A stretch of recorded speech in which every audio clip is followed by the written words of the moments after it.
오늘 읽을 말씀은 우리가 삶을 살아갈 때에 과연 정말 붙들어야 될 것들이 무엇인가, 그리고 우리가 적극적으로 그리고 능동적으로 우리의 삶을 통하여서 구해야 될 것이 무엇인가에 대한 가르침을 담고 있습니다. 말씀을 쭉 읽어보면 지혜로운 삶이란 실질적으로 우리의 삶에 다가올 수 있는 것들을 포함하고 있는 것입니다. 그것은 다름이 아니라 하나님의 지혜를 가진 자만이 누릴 수 있는 축복이자 평강이자 화목입니다. 그 지혜는 하나님에 대한 순종과 먼저 결부가 되어 있습니다. 그리고 그 결부된 순종에 그 하나님의 지혜가 무엇인지를 또한 설명을 하고 있고, 이것으로 인하여서 우리가 어떠한 것들을 삶을 통하여서 누릴 수 있는 것인가를 설명을 하고 있죠. 그렇기 때문에 지혜라는 것은 하나님 곧 예수 그리스도를 신뢰하고 순종할 때만 우리에게 주어지는 것이고, 우리에게 유익이 되는 축복이며, 평강, 장수, 명예, 부귀, 이 모든 것을 인생에 공통적으로 우리가 추구하는 그 모든 것들을 복으로 받을 수 있다라는 삶의 가치로 또한 연결시키고 있습니다. 감추어져 있는 것이 있다면 언젠간 그것은 드러내기 마련입니다. 내 마음에 야망이 있다 하면 사람들 앞에서 아무리 겸손한 척을 한다 할지라도 결정적인 순간에는 그 야망이 드러나게 마련이죠. 아무리 감추려고 해봐도 내 안에 있는 야망과 오만은 감출 수가 없기 때문입니다. 어떠한 사람을 정해놓고 내가 혼자 짝사랑하는 사랑이라면 그 사랑 또한 언젠가는 드러내기 때문입니다. 마련입니다. 지금은 내가 용기가 없고 여건이 되지 않아서 말을 할 수 없을 뿐이지, 그것들이 충족이 되면 되든 안 되든 일단 사랑을 드러내고 보는 것이죠. 지혜도 마찬가지입니다. 겉모습만 보고 지혜로운 사람인지 아닌지 우리는 절대 판단할 수가 없습니다. 이 지혜는 결정적인 순간에 그 상황에 나타나게 마련입니다. 지혜라는 말과 동의어로 우리는 훈계와 명철이라고 성경은 이야기하고 있습니다. 하나님께서는 교훈을 통하여서 사람을 지혜롭게 하시고 분별력 있는 명철을 가지게 하십니다. 근데 이 지혜라는 것은 가만히 있을 때 생기는 것은 아닙니다. 하나님께서 창조하신 곳으로 우리가 적극적으로 뛰어들어야 하며, 그곳에서 정직한 삶을 살아낼 때에 하나님께서 우리에게 주실 수 있는 것입니다. 오늘 본문의 말씀은 지혜로운 자를 분별하는 방법을 이야기를 하고 있죠. 명령형처럼 되어 있지만 사실은 이 지혜로운 사람의 삶의 태도가 이런 것이다라고 우리에게 알려주고 있는 것입니다. 지혜로운 사람이 어떤 사람입니까? 우리 11절 12절 같이 한번 다시 읽어볼까요? 11절입니다. 내 아들아, 여호와의 징계를 경히 여기지 말라. 그 꾸지람을 싫어하지 말라. 대저 여호와께서 그 사랑하시는 자를 징계하시기를 마치 아비가 그 기뻐하는 아들을 징계함과 같이 하시느니라. 아멘. 징계, 고난 혹은 훈련이라고 우리가 이야기를 하고 있죠.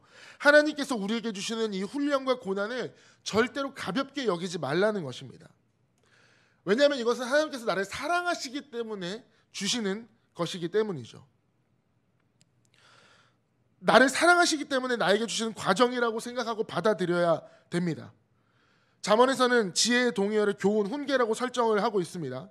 이 훈련, 훈계, 고난, 이것을 통과하지 않으면 우리는 결코 지혜와 명철을 얻을 수가 없습니다. 조금 쉽게 설명을 하자면 삶이 하나님께서 우리에게 주시는 경험치 같은 것들이죠.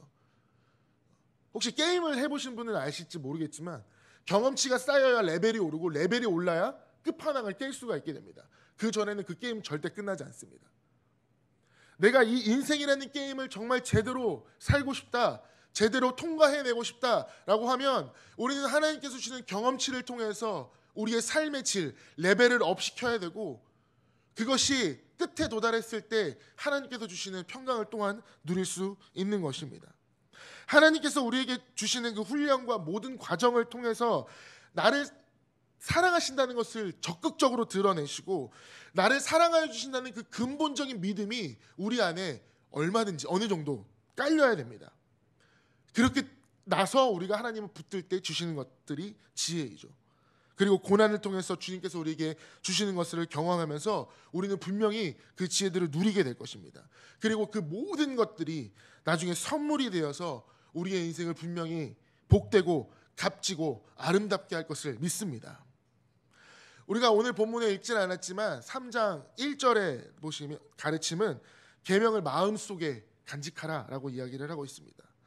그 지혜의 가치가 얼마나 대단한지 우리에게 알려주며 그것을 다른 것이 아니라 우리의 마음속에 꼭 간직해야 된다라고 강조하고 있는 것이죠. 13절입니다. 원어에서는 13절에는 복이 있다라는 말로 시작을 하고 있습니다. 그리고 18절 마지막 부분도 복이 있다라는 말로 끝나고 있죠. 그 처음과 끝의 안쪽에는 가장 값지고 고귀한 지혜라는 것이 들어있다라는 것이죠. 부와 명예와 함께 오래 살도록 해준다는 것입니다. 생물학적으로 오래 산다라는 뜻이 아니라 하나님의 지혜를 간직하는 사람은 하나님과 함께 오래오래 동행한다라는 뜻으로 생각이 됩니다. 지혜를 찾는 사람에게는 복이 있다고 했습니다. 복. 사람을 히브리어로 하면 아담이거든요. 창세기에 나오는 아담과 연결을 지어서 생각을 해본다면 우리가 그 아담, 첫 번째 아담을 반면교사로 삼아서 하나님의 지혜로 하나님과 친밀한 관계를 맺고 살아야 되는 두 번째 아담이 되어야 된다라는 말입니다. 그렇게 사는 사람은 놀라운 복이 있다라는 뜻이죠. 지혜를 찾는다라는 말에서 찾는다는 굉장히 적극적이고 공격적으로 우리가 나서야 된다는 뜻입니다. 우리가 가만히 있으면 하나님의 지혜가 저절로 와서 나를 찾아오는 것이 아니라 온 마음과 온 뜻과 온 힘을 다하여서 찾아내는 사람만이 발견할 수 있는 것이다라는 뜻이죠. 여러분 왜 발견하죠? 우리가 왜 찾죠? 그것을 다시 가지려고 하는 거죠. 소유하기 위함입니다. 그래서 발견한 지혜와 명철을 자기 것으로 만들어 가지고 항상 품에 안고 다니는 사람에게 복이 있다라는 말입니다. 하나님의 말씀을 이해하는 것, 지혜, 그냥 내가 이것이 하나님의 말씀이구나라고 그냥 거기서 끝나는 것이 아니라 그 말씀을 항상 마음속에 품고 가지고 다녀야 된다라는 뜻입니다. 14절을 보시면 본문에는 왜냐하면이라는 말로 이어집니다. 지혜를 얻는 것을 뭘로 비유했죠? 은과 그리고 금을 얻는 것과 비교를 하고 있습니다. 여기서 얻는다라는 단어의 뜻은요, 상인이 돌아다니면서 거래를 한다라는 뜻입니다. 그리고 정금을 얻는 것이다라는 말에서 얻는다는 말은 원래는 온다라는 뜻이거든요. 근데 이게 무슨 말이냐면 위대한 용사가 전쟁에서 승리를 해서 많은 황금과 보물들을 가지고 오는 것을 상상하게 하는 말이죠. 그러니까 다시 말하면 상인이 거래를 잘해서 은을 내가 싸게 얻는 것보다, 그리고 용사가 전쟁에 승리하여서 세상 모든 보물과 정금을 가지고 오는 것보다 더 나은 것이 뭐라고요? 지혜라는 것입니다. 그 지혜를 얻는다는 것입니다. 그리고 이 귀한 지혜가 바로 15절에 뭐보다 낫다고요? 진주보다 더 값지다라고 했습니다. 친구 중에 진주도 있었고 지혜도 있었는데요, 항상 지혜 편을 들었습니다. 진주보다 지혜가 낫다고 하니까 친구들하고 그렇게 놀았던 기억도 나는데요, 진주보다 더 값지다라는 거죠. 지혜가. 또 네가 갖고 싶은 진주가 아니더라도 네가 가지고 싶어하는 그 어떤 것보다 가장 귀한 것이다라고 이야기할 수 있고 비교할 수 없다라고 말하고 있는 것이죠. 금, 은, 모든 종류의 보석, 이것을 다 포함해서 세상 그 어떤 것보다 귀한 것이 바로 하나님의 지혜를 얻는 것이다 라고 이야기를 하고 있습니다. 16절 말씀 계속 보게 되면 이런 귀금속과 비교할 수 없는 이 지혜가 주는 이익들을 또한 이야기하고 있습니다. 오른손에는 뭐가 있죠? 장수가 있습니다. 왼손에는 뭐가 있죠? 부귀가 있습니다. 고통 가운데서 오래 사는 장수는 복이 아닙니다. 차라리 저주라고 할 수 있죠. 그렇기 때문에 왼손에 부귀 영화를 쥐어주신 것입니다. 장수가 오른손에 있다는 것은 이 복이 영화보다 장수가 훨씬 더 좋은 것이라는 거예요. 하나님과 동행한다면 단순히 오래 사는 것이 복이 아니라 하나님과 동행하며 하나님의 지혜로 살아서 하나님과 오래오래 관계하는 그 장수는 옳은 것이다라는 거죠. 지금도 다른 문화권에 가다 보면 오른손이 왼손보다 더 좋은 뜻을 가지고 있는 나라들도 있죠. 오른손은 음식을 먹는 손이지만 왼손은 화장실에서만 사용하는 손이라고 생각하는 사람들도 있습니다. 따라서 왼손에 있는 이 부귀는 하나님과 동행하는 것만큼은 아니지만 그것보다는 못하다라는 뜻이에요. 여기서 부귀라는 말의 원어는 복과 명예입니다. 부와 명예입니다. 부는 뭐죠? 재물이 많은 것이고, 명예는 그 재물이 많은 것으로 통하여서 사람들에게 존중받는 것이죠. 이 부와 명예는 사실 하나님을 두려워하는 사람에게만 주어지는 것입니다. 근데 우리가 오해하기 십상인 것은 하나님의 지혜를 따라 살아가보다 보면 우리는 자연스럽게 부자가 될 수 있구나라는 뜻은 아니라는 거예요. 하나님의 지혜를 따라 사는 사람들에게는 하나님께서 하나님과 오랫동안 복된 교제를 나누며 오래 살 수 있는 축복을 주신다는 것을 상징적으로 이야기를 하고 있는 것입니다. 만일 우리가 하나님의 지혜가 없이 그냥 장수하고 하나님의 지혜 없이 부와 명예를 누린다면 사실은 그것은 우리에게 있어서 그건 저주와 마찬가지입니다. 가장 중요한 것을 잊어버리고 세상의 것만 따라 사는 어리석은 모습인 거죠. 이 하나님의 지혜를 간직한 사람, 오른손에는 장수를 가지고 왼손에는 부와 명예를 들고 서 있던 사람이 이제 17절부터 걸어가기 시작합니다. 그 길은 즐거운 길. 이는 맛이 아주 달콤하면서도 몸을 치료해주는 약이다라는 말을 표현하고 있습니다. 약인 거예요, 약. 그리고 그 지름길은 다 평강이다라고 이야기하고 있죠. 지름길은 번역된 말로는 지혜의 모든 길입니다. 지혜의 모든 길. 그러니까 지혜를 간직한 채 가는 모든 길은 지름길이다라는 뜻입니다. 그리고 지혜를 간직한 채 걸어가는 그 모든 길엔 평강이 있다라고 성경이 우리에게 알려주고 있는 거죠. 18절에 보시면 지혜를 얻는 사람에게는 생명의 나무가 있다고 했죠.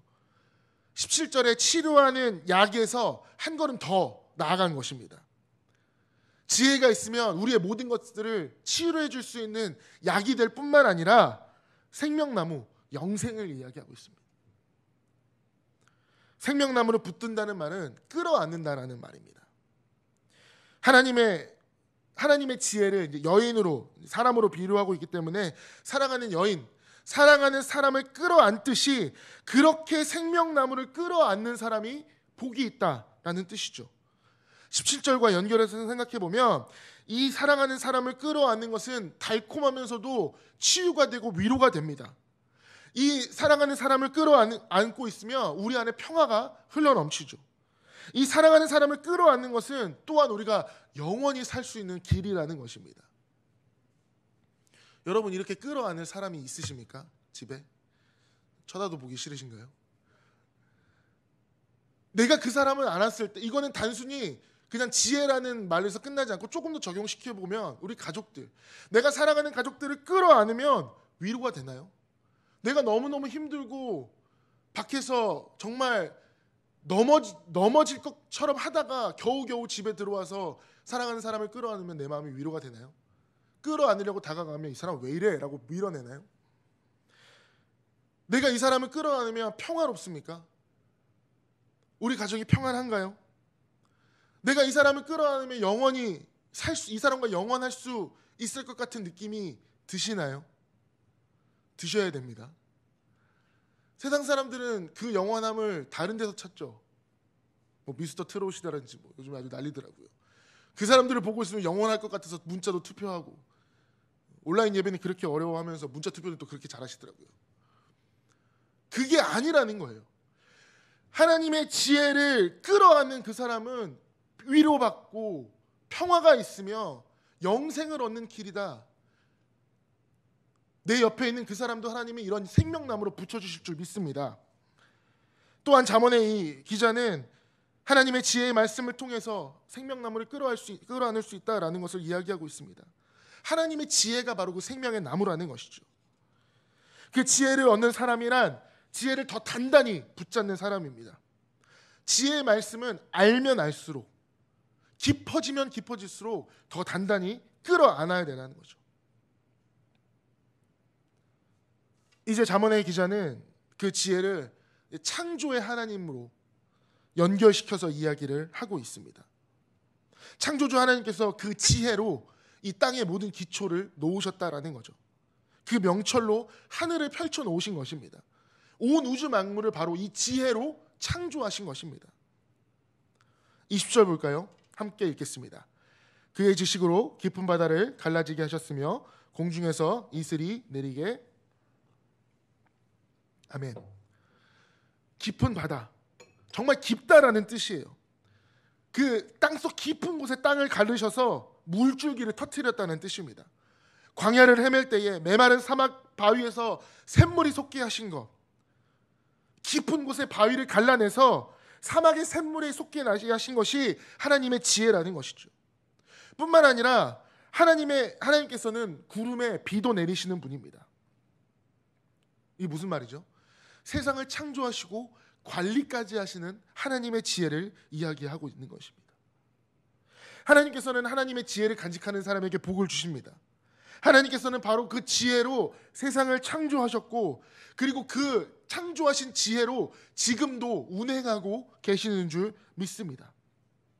그렇기 때문에 우리의 하나님의 지혜가 가진 사람은 세상 돌아가는 이치를 다른 사람보다 사실 한 발짝 두 발짝 더 앞서서 볼 수 있는 것입니다.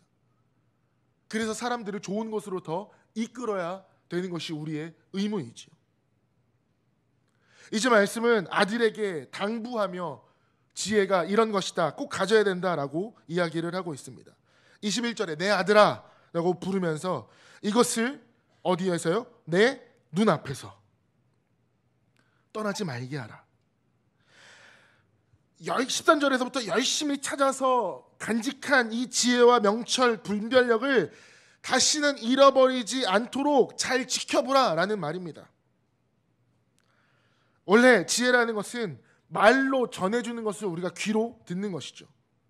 하지만 듣는 것으로는 우리가 다 알 수가 없습니다. 그 들었던 지혜가 어디 있는지 눈으로 확인해야 됩니다. 찾아야 됩니다. 그리고 한 번 찾아서 저기 있구나가 아니라 그 지혜가 거기 있듯이, 내 눈앞에 있듯이 항상 떠나지 않게 바라보아라. 귀로 들은 지혜의 말씀을 잘 지키는 사람들을 찾아서 늘 눈으로 바라보고 그 사람들이 하는 말을 잘 들으며 그 사람들이 하는 말을 닮아가야 된다는 거죠.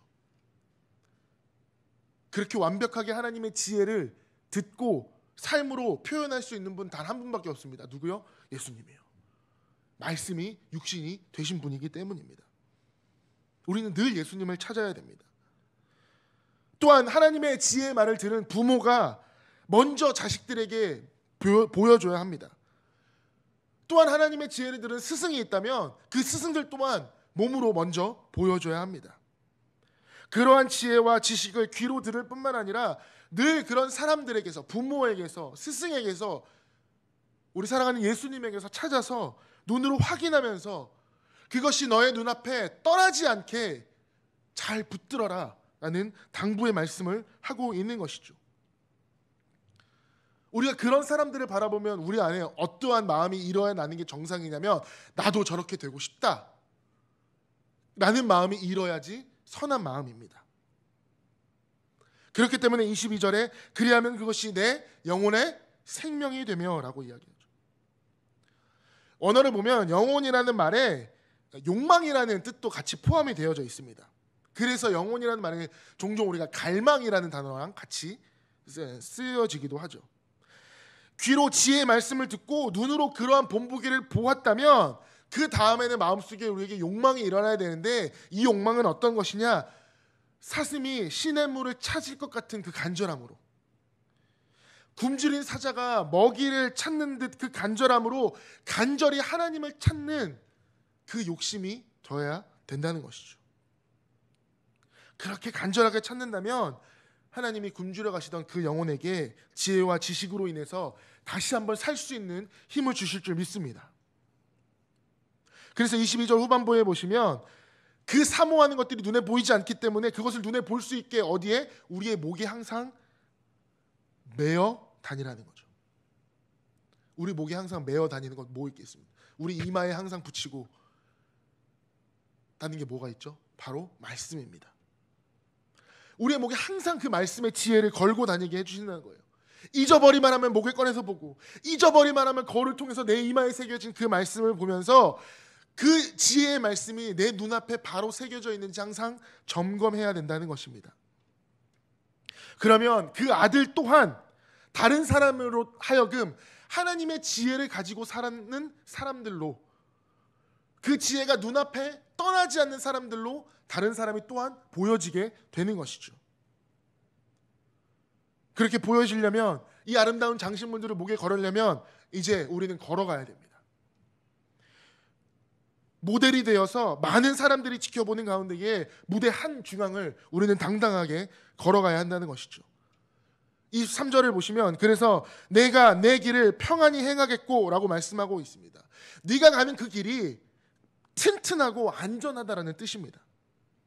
하나님의 지혜를 의지하고 그것을 목에 걸고 따라가는 사람은, 그 사람의 무대는 무너지거나 꺼지지 않는다는 것이죠. 또한 뭐라고 말씀하고 계십니까? 내 발이 거치지 아니하겠으며, 발에 걸리는 게 없다라는 뜻이에요. 걸림돌, 덫, 이런 것들이 없다라는 뜻입니다. 그런 것들이 걸려 넘어지지 않는다라는 뜻입니다. 그래서 끝까지 안전하게 잘 걸어갈 수 있다라는 것이죠. 그렇기 때문에 사람들은 귀로 들은 하나님의 지혜를 이 아들로 통하여서 직접 눈으로 보게 할 수 있다라는 말입니다. 길을 걸어가며 여행을 하다 보면 우린 때로 잠을 자야 되는 상황이 오기도 합니다. 당시 이스라엘 주변은 사막이었습니다. 사막의 어느 바위 밑이라도 잠을 청하게 되다 보면 절대로 편하게 잠을 잘 수가 없죠. 사나운 짐승이 나를 덮칠 수도 있고요. 지나가는 강도가 나의 모든 것을 다 뺏어갈 수도 있는 위험도 있었습니다. 그래서 자는 둥 마는 둥 그렇게 경계를 하면서 잘 수밖에 없다는 거죠. 그러나 하나님의 지혜를 의지하는 사람은 그 두려움마저도 없다라는 것입니다.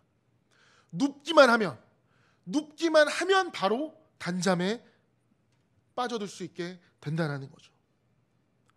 어떠한 실질적인 위험이 없다는 뿐만 아니라 악몽이나 심리적인 것들도 완전히 없다라는 것입니다.